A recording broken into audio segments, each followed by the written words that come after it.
Hello and welcome to Face to Face. I think that this is the most important program we've done in the couple of years we've been doing this show, and the most frightening and scary.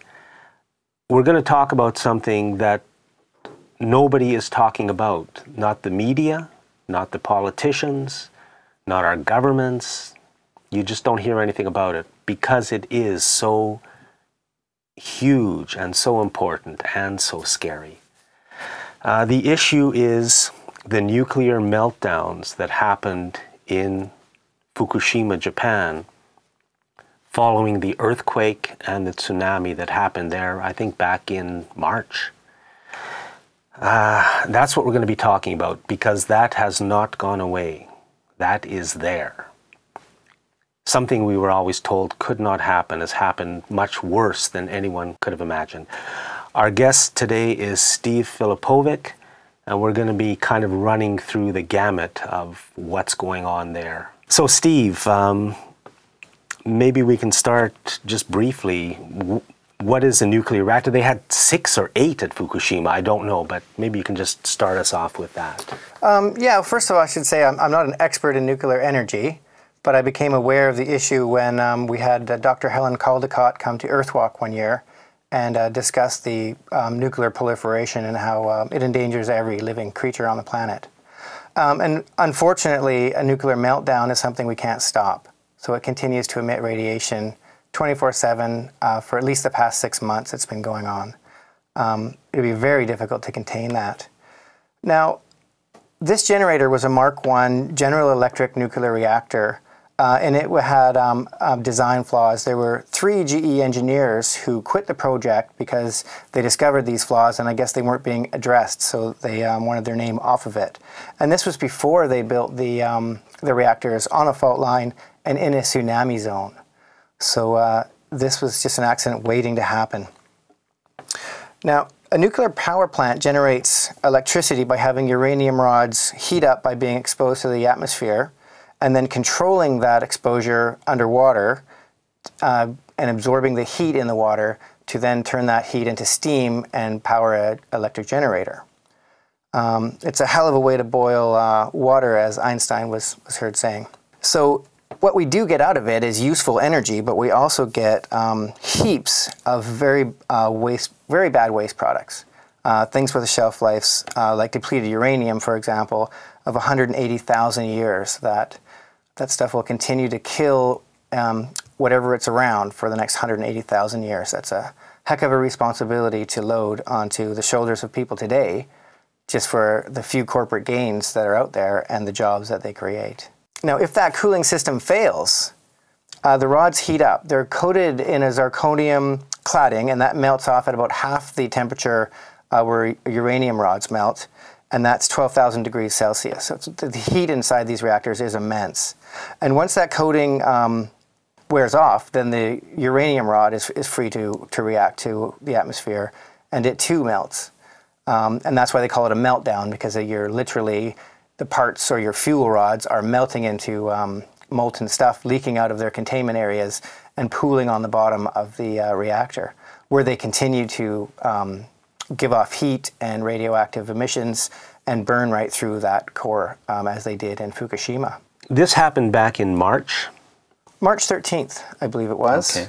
We are now, as we're filming this, in mid-September, and these things did melt down. They were destroyed in the process. The buildings blew up, as we all saw. And once there is a meltdown, basically it cannot be contained, and these things are not contained. What they're doing to this day is spraying huge amounts of water into the pits and holes where these nuclear reactors now lie, all this nuclear product, to try to keep the water level above the boiling point. Sometimes they're successful, sometimes not. There has been immense leakage of radioactive material from the site, and as well there's a continual steam production because these things are so hot. So that's going into the air, and that's what we face and what we are facing. Yeah, there are nuclear agencies that regulate and monitor the Earth's atmosphere through satellite technology. And they have footage of the initial wave of cesium-137 traveling in the atmosphere toward the coast and dispersing along the coastline. The first video showing the first initial wave hitting us on March 16th. Now, Fukushima is going to be emitting a consistent stream of radioactive particles for the next 6 months from that point on. So here we have another example of the same site found through other back doors, because these sites have been removed. But someone with enough savvy has found this page. And you can see here, this is North America. This is Vancouver Island right up here in the top left-hand corner. So this indicates a high saturation of radiation raining down on Canada. And as I say, this is a month and a half after the initial event. So we've been bathing in radiation, high levels of radiation, for easily 4 months. I think before, and as Jack was saying, it's still emitting 1 billion becquerels a day. So, and that's continually adding to the radiation buildup in North America. Right now, if you live in Australia, you can thank your lucky stars. Unfortunately, Victoria was really badly hit. The weather pattern just seemed to push it all and funnel it right into the valley held back by the mountains behind Vancouver. So the levels of radiation suffered on the West Coast are extremely harmful and something to be very concerned about. And of course, our government agencies ceased to monitor radiation levels in the days before the impact of that first wave.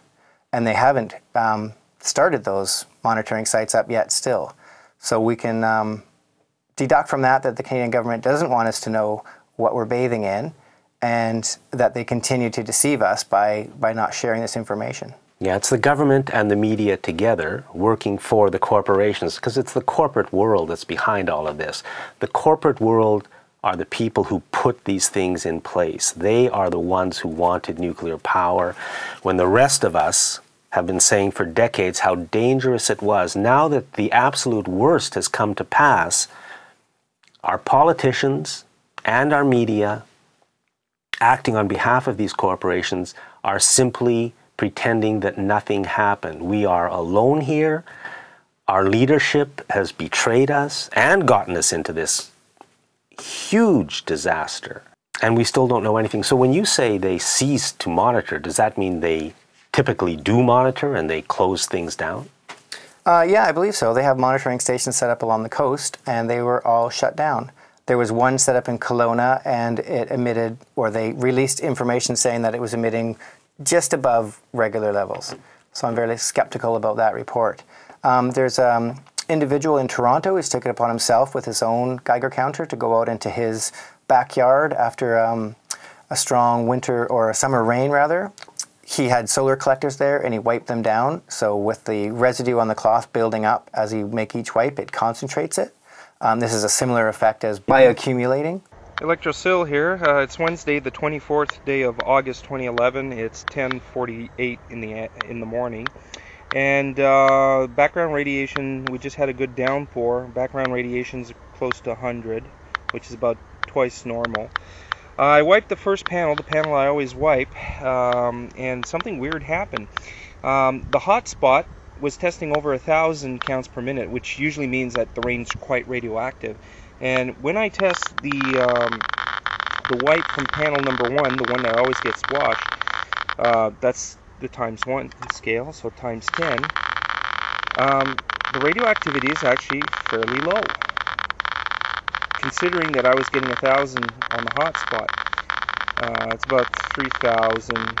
Actually, I was testing a little lower than that before. It was around 2,000. So it actually increased in the last 2-3 minutes. But anyways, it's somewhere around there. And then I decided to wash another panel that doesn't get regularly washed. And same surface area, but this one was testing 10,000. See, now we were pegging the needles on the times 10 scale, so now I'm times 100 scale. So I would say this is 10,000 counts per minute. So what we're going to find now within our food chain is that the the food sources that are at the top of the chain are very susceptible to high levels of radiation. So salmon, because they eat all the little fish after they've eaten all the little plankton bits. Cows, because they graze on the grass and then create milk. And apparently the fat in milk is really good at bonding to radioactive particles. So I would urge everyone in Canada on the West Coast and everyone in North America really, and even the Northern Hemisphere, to stop drinking milk until at least our local agencies with independent confirmation can prove that there's safe levels.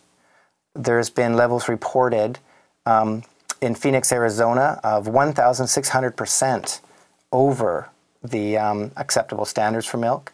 In Hawaii, they tested milk and got 2,300% over the accepted levels. So we can deduce from that the milk on the west coast of BC is something that we should not be drinking. We should be taking it to a toxic storage facility and storing it for the next 600 years until it becomes benign. Now, some of this radiation has radiation, I mean, I know nothing about it, but the little bit I do know, radiation is measured in one way by its half-life. Some radioactive particles have a half-life of only a few days, or even a few hours or a few seconds. So they lose their radioactivity very, very quickly. But others, like cesium that Steve mentioned. Cesium-137 has a half-life of 600 years. So that particle will bounce around from thing to thing, destroying the local tissue for the next 600 years. So that's the next 30 generations. And then it loses half of its radioactivity. And it continues going even after that. Now, these are just particles. They are now on us, on our food, on the grass, on the forests. They're everywhere because of what happened at Fukushima, the blowing up of, I'm not sure how many reactors actually were destroyed. There were 3 reactors that were set at a level 5 danger and contamination level, which brought the whole incident to a level 7. So it's an astronomical amount of radioactive particulates released into the atmosphere. There's a French monitoring service, and we have the video of that, where you can see the dispersion, and it obviously starts at Fukushima, spreads out across the ocean, covers the continent, and then continues to envelop the whole northern hemisphere. I'm just going to read something that I got today just because I was looking for information. This comes from Al Jazeera. Very, very recently. We're being taped in mid-September. So this is fairly up to date at that point. Experts say Fukushima worse than Chernobyl. Chernobyl was a huge disaster. It's believed that 1 million people died or have died, and many, many more are continuing to die from the radioactivity that was emitted by the Chernobyl reactor in the Ukraine. Fukushima worse than Chernobyl. At least 1 billion becquerels of radiation continue to leak from Japan's Fukushima nuclear plant each day, even though it is now more than 5 months after the March earthquake and tsunami. Now, a becquerel is just a way of measuring radiation, but believe me, you do not want 1 billion becquerels a day being emitted from anywhere. This is a disaster of the first magnitude, and it just shows how badly off we are when our government and our media continue to betray us by completely keeping this disaster hidden, so that even the most basic things that we could do, nobody's even thinking about it because they refuse to talk about it. Yeah, if the government had the foresight of sharing this information pertinently and on time and letting everyone know that there was a wave of radiation approaching us, my first thought would be to cover every inch of farmland with plastic and direct all the rainwater for this last entire summer back into the ocean directly. That may have saved our soil a huge amount of contamination. But of course that didn't happen, so our soil now will grow radioactive food for the next 600 years. They've learned from Chernobyl that 40% of Europe's food growing areas are now contaminated and will be contaminated for the next 600 years.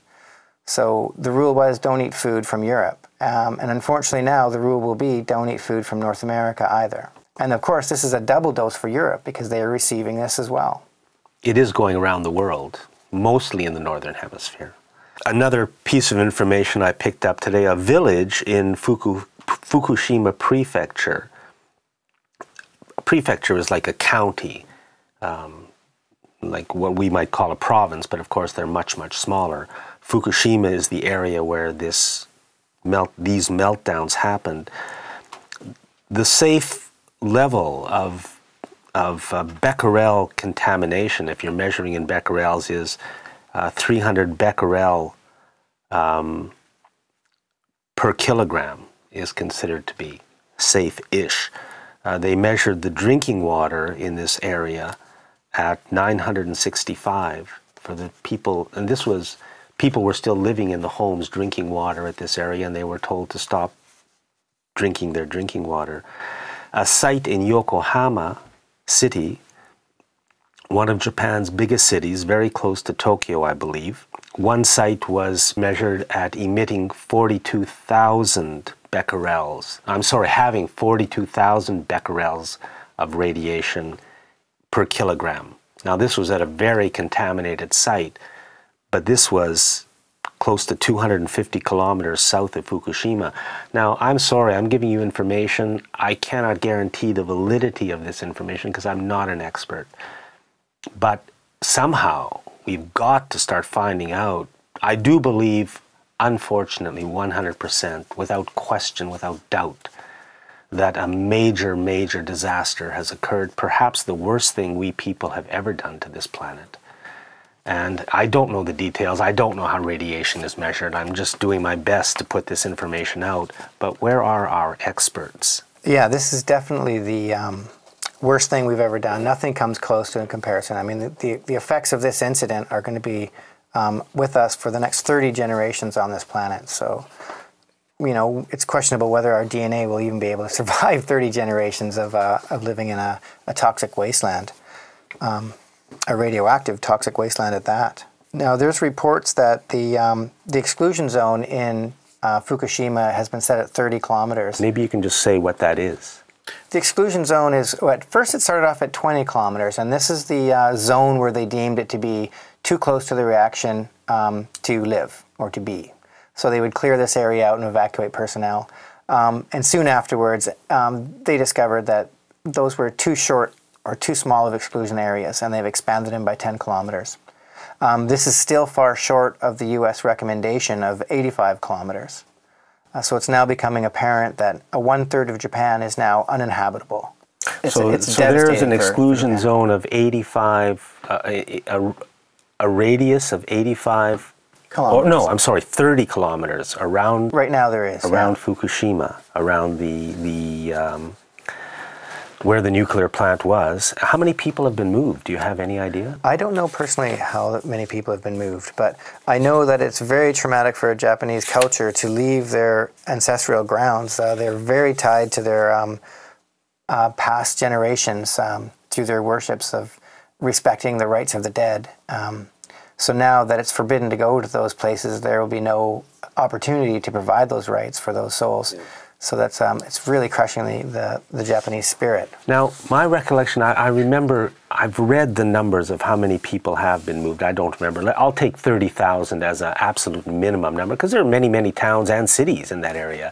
It could be 300,000. I just don't know.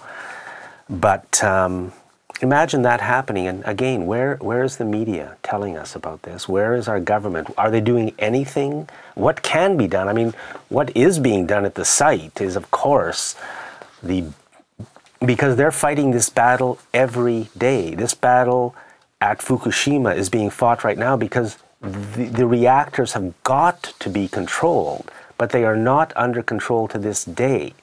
So in other words, 5 or 6 months after the nuclear meltdowns, these things are still emitting huge amounts of radiation every day. There is a massive fight going on to try to control them, being led by the best experts in the world. And again, it's as if it's not happening. Not a word. It's kind of like action for just to let everyone know that they're trying to do something to appease themselves, sort of. But really, it's a situation they can do very little about. And where is the World Health Organization in all this? We know that back in 1956, the World Health Organization issued this statement about nuclear energy. Genetic heritage is the most precious property for human beings. It determines the lives of our progeny, health, and harmonious development of future generations. As experts, we affirm that the health and future generation is threatened by increasing development of the atomic industry and sources of radiation.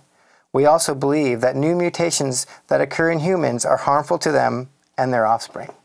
This is in 1956.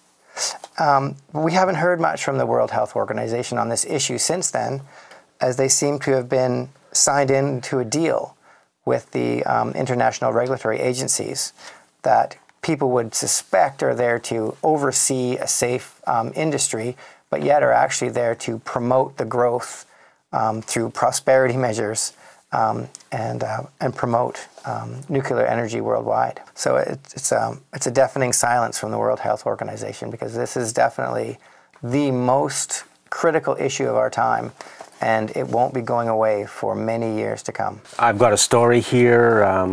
Again, this is from the Japan Times, which is the largest, I believe, English-speaking, English-language newspaper in Japan. Beef shipments resume from Fukushima Prefecture.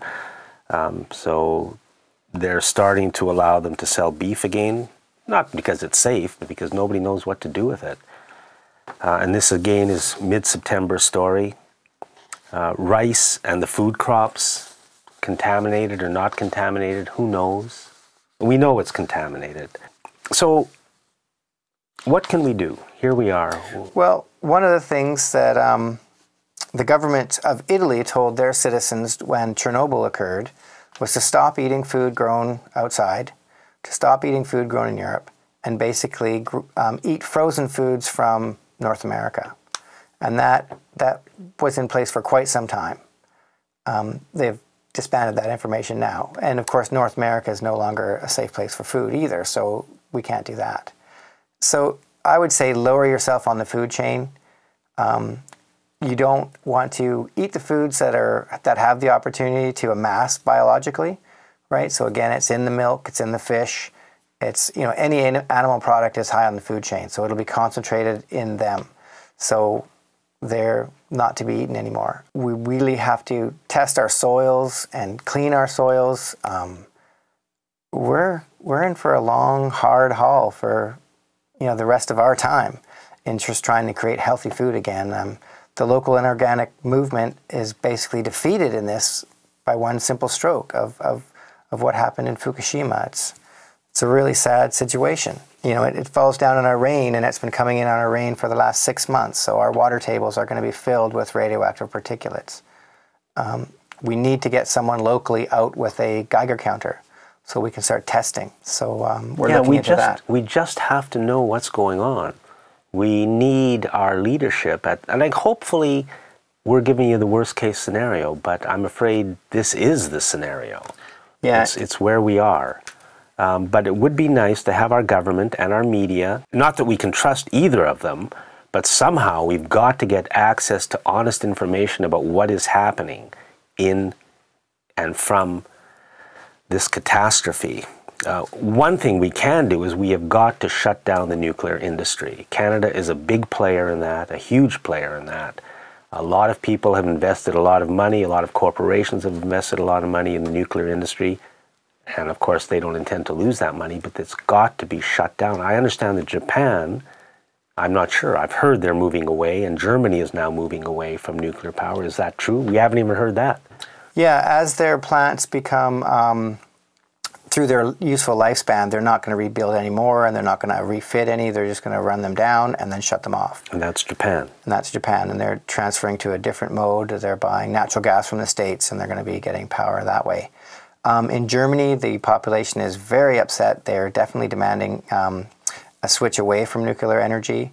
The people in Italy, all across Europe, the populations are better motivated and better connected and seeking to make that change to end nuclear energy in their regions. So yes, we definitely need to build political will to shut down the depleted uranium, or not depleted, but the uranium mining that happens in Canada. It's, as Helen Caldicott put it, we export two things from Canada: wheat for life and uranium for death. And if we could limit the uranium sales, we could slow down the nuclear industry faster. So that's something we can think about doing, building that political energy. I mean, right now in the States, nuclear energy is being touted as green because they're comparing it to fossil fuel burning energies, and they're saying, look, there's no fossil fuel burning here, but fossil fuels burning facilities create pollutions that are far less damaging to the ecosystem or the life on this planet than nuclear energy. And within any nuclear facility, there's regular venting of nuclear materials. It's just part and parcel of what they do. They occasionally vent nuclear waste off. I mean, that water that's in the reactor becomes heavy water. It's highly polluted, and that has to be stored, and of course they're spilling it. Tritium is very hard to contain, so it just comes right through no matter what, right? So every nuclear reactor is leaking tritium, and it's one of the more deadly ones. That and carbon-15. Your body uses it. It's like the iodine 131. Okay, this is how it works. Your body uses iodine. It finds the iodine. It doesn't recognize that it's bad iodine, and it absorbs it into your thyroid gland. And this is a radioactive iodine that comes out of nuclear power plants. That's right. And then, of course, you'll get thyroid cancer, and then you'll have to have your thyroid removed. And then from then on, you'll be taking thyroid pills for the rest of your life, because it's a very important aspect of your body to have a thyroid gland. So people who are defending themselves against iodine 131 would be taking through a low-level source like seaweed, local seaweed, and that would give you your iodine supply that would top up your thyroid, so then your thyroid is less likely to absorb the wrong kind. And that's a very prevalent result. And at least our government could have warned us about the situation, and our media, and told us to be doing that. At least that. And luckily we're on the coast, so for now our water is still good. We can have some local seaweed. Well, folks, this is not a happy program.